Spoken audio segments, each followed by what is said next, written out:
भारतीय जनता पार्टीतर्फे आज दिनांक 23 मे रोजी दुपारी 12 वाजता मंत्री गिरीश महाजन यांच्या संपर्क कार्यालयात बैठकीचे आयोजन यावेळी करण्यात आले होते।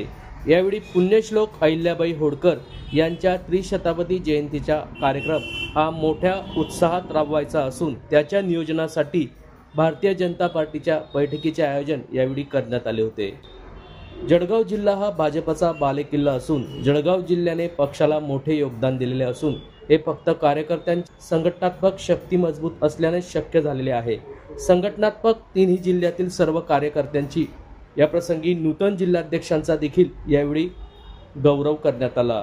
या कार्यक्रमाप्रसंगी भारतीय जनता पार्टीचे निवडणूक निरीक्षक प्रदेश प्रवक्ते प्रदीप पेशकार, आमदार सुरेश भोडे, भारतीय जनता पार्टीचे महानगर जिल्हाध्यक्ष दीपक सूर्यवंशी, भारतीय जनता पार्टीचे जिल्हाध्यक्ष डॉक्टर राधेश्याम चौधरी, महिला महानगर जिल्हाध्यक्ष उज्ज्वला बिंडाडे यांच्यासह भारतीय जनता पार्टीच्या पदाधिकाऱ्यांची व कार्यकर्त्यांची यावेळी उपस्थिती होती।